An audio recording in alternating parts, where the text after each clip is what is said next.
It's Matt Slick Live.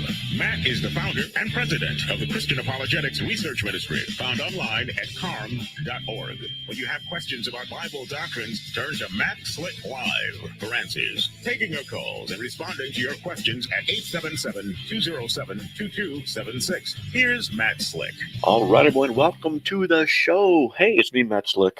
And you're listening to Matt Slick Live. If you want to give me a call, all you got to do is dial 877-207-2276. And if you want, you can email me at info@carm.org.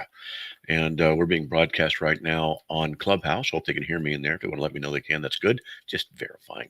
We're also going on to Rumble. You can go to rumble.com /, Matt Slick Live. And you can see those stuff there. And also on Discord. All right. Hey, look, we have 4 open lines. 877-207-2276. Last night, on Wednesday nights, I've been doing this now. I don't know how long I've been doing it. 6 months, I guess. I don't know. What I'll do is I'll go on to Clubhouse, and it's just an AMA, Ask Me Anything. And so I was talking to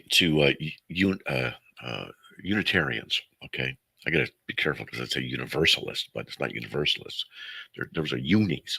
I call those unis. But Unitarians, they are manifesting like a swarm of locusts trying to come over the spiritual landscape, devouring wherever they can, destroying people's lives, spiritual truths. And so I have been dealing with them. And was I thought it was an interesting time last night. And so what I do, this is what I always do. When a new kind of something kind of comes up, and then I create an outline, and then I just take notes from what they say. I learn from their arguments. And that's what I do. And a lot of times what happens is I'll just do this for a while, sometimes weeks and weeks and weeks, just get information, and then all of a sudden click. I see, I know what the principles are, all of them, how to undermine, what the major things are, what the major issues are, and it's starting to happen. It always, it's going to happen because they're not telling the truth. But it was interesting. And I've discovered that what they do is they use the shades of meaning and shades of interpretations of possible scriptures, and then they put them together. So get this. So imagine a bunch of circles that are light gray, and then you kind of intersect more and more of them over. Not that they're always on top of each other, but they're intersecting. The intersecting area becomes darker and darker, and that's what they're doing. They go to these gray areas, and they'll say, like, for example, the Son of God. Jesus is the Son of God. When I go to Mark 1:1-4 and talk about this, with this, about the Son of God means that he's God the Son. I show it, make way. They have all kinds of ways to say, no, it's not that. It just means that Jesus has God in him. So that's what it really means. It doesn't mean it was Jesus that they're talking about, but Jesus is the representative of God. So therefore it's really God in him that they're making the way of. That's what it really means. So they do these kind of things. And then, they'll tell me, and this is what's kind of fun. They tell me that I think it's in Genesis 17:1 that they'll make Moses as Moses was God to Pharaoh. See, that's how Jesus was God to the Pharisees. And I say, well, wait, and they do this, and I enjoy. Well, it's me. I enjoy heresy, but I enjoy it's sad at the same time, but I enjoy the attempt that they make to try and wrest the scriptures to their own destruction. I mean, I've always enjoyed heresy. It's just kind of the way I'm put together. And so, I enjoy listening to it because to me, it's information and it's interesting. And I categorize, and they help me to put together stuff. So what I did in that context is I then went to Hebrews 1. And this is where you could hear their knuckles of their toes stubbing on the corners of reality when talking about who Jesus really is, the representation. No, he's the exact representation of the nature of God in his essence. So how is that going to be if he's a son of God? And anyway, all this kind of stuff. And they are working real hard at denying who Christ is. But I've been letting them feed me information, taking lots of notes. And I've been expanding my notes on Unitarianism. And so there'll be more to come. They infest everywhere they go to deny the true and living God, deny the true and living Christ. And I'm going to ask them later what the gospel is. We'll see how that goes. But at any rate, for me, It's entertaining. For me, it's interesting. For you, you're probably going, something's wrong with that boy. And that's true. All right. Hey, let's get on the air with Luke from Washington. Welcome. You're back on the air. Hi, Matt. How are you? I'm fine. How are you? Good. So today, let me start first question. What are some differences between Reformed theology and Eastern Orthodoxy, Oriental Orthodoxy, and Catholicism? And also, I know the Council of Trent. What is the Council of Trent? Is What's your? Let's do one question at a time, because you went to a question, then you started explaining something. So I don't know if you want me to answer a question or not. Okay, just answer this one. What are some difference between Reformed theology and Eastern Orthodoxy? Okay. And, Eastern Orthodoxy teaches works righteousness. Works righteousness is what they teach, and Reformed theology does not. Reformed theology teaches limited atonement. They don't. Reformed theology teaches election and predestination. They don't. Reformed theology teaches you don't lose your salvation. They teach you can lose your salvation. Those are some of the differences. Okay. So, what happened? What happened at the Council of Constance?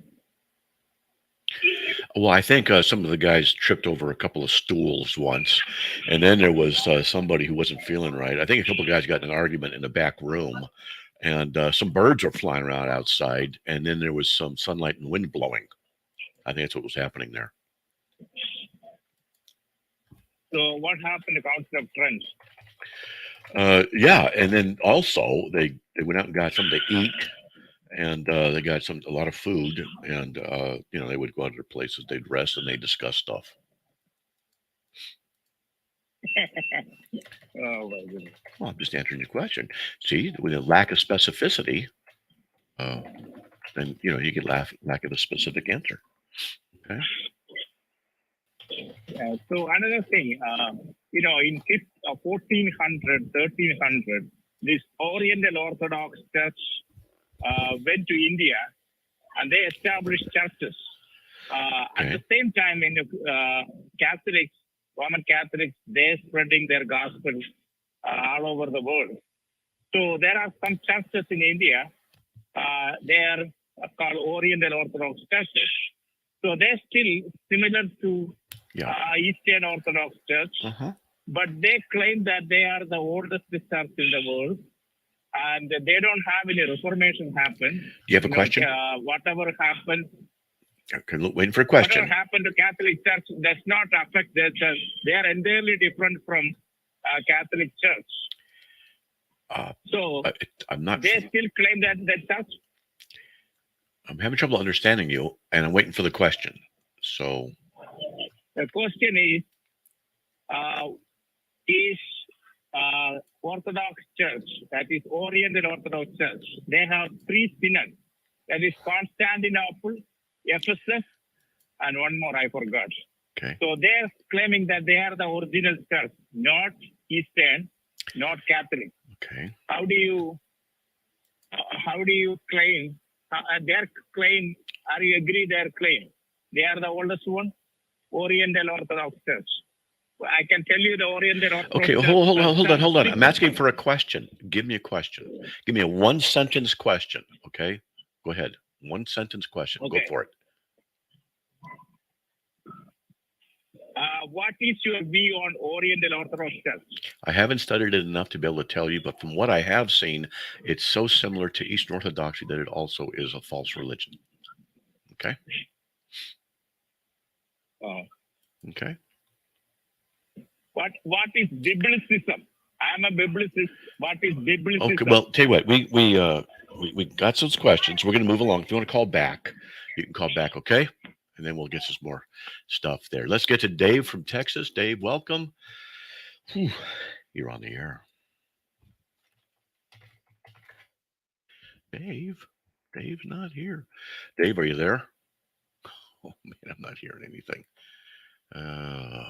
Let's see. I'll put him on hold and come back to him. Let's see. Let's go to Jay from Ohio. Hey, Jay, are you there? Yes, sir. How you doing? Doing all right, man. Hanging in there. What do you got, buddy? Hey, I have a question in Titus 1, verse 6. Mm-hmm. Me and some buddies are sitting here discussing this, and so I'll just read the text real quick. If anyone is above reproach, the husband of one wife, and his children are believers, and not open to the charge of debauchery or insubordination, and this is regarding the qualification for elders in the church. Mm-hmm. So if your child is not a believer, established, like identified believer in the faith, you are not qualified to be an elder. Is that correct? Yes, but let's talk about it a little bit because there are some issues here. Because notice it says Right. children in plural. So Mhm. then what if the pastor has, or the gentleman has one believing child, he only has one child? Is he disqualified then? Right. It says children, plural. Well, we would say no, that's not what's really going on there. So we'd say if he has offspring, they should be walking with the Lord. Okay. Now let's say that the elder raises his children in the fear and admonition of the Lord, and they go to church and they apparently confess faith in Christ. Then they move away, and then they become apostate, and they denounce the faith. Then is he disqualified? See, Right. these are toughies. I agree. And it's funny you mentioned that, because that was one of the exact points that I had raised, is like, so say this guy had pastored a church for 30 years, and then down the line, his 50-year-old son leaves the faith. And John says that would mean he was never he was never in the faith. So does this guy need to like step down now and repent for, pastoring the church unqualified?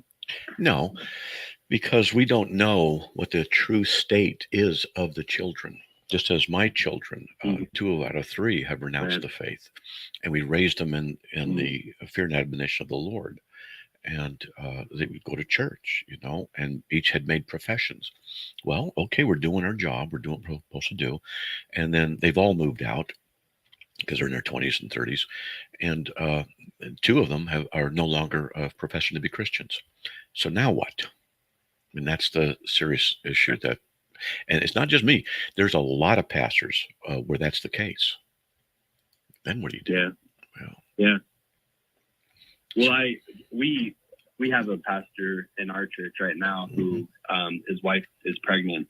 Okay. And this was a point that I was bringing, and you might have a different view. I'm Reformed Baptist, and I know that you're Presbyterian. Mm-hmm.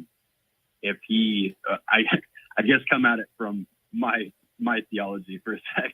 It's okay. If he has a child, obviously in my perspective, I don't believe that the infant is a believing person. Therefore, they're not in the faith. Okay. In that regard, if a pastor has a baby, do they now have to step down since they have a child that is unbelieving? Yeah, and that would be the I think those are what we would call the extremes of the situation. I think is missing the intent that his household has to be in order. The children got to be believers. Infants, it's not talking about that. They're talking about. But hey, hold on, we got a break, okay? Hey, folks, we'll be right back after these messages. Please stay tuned.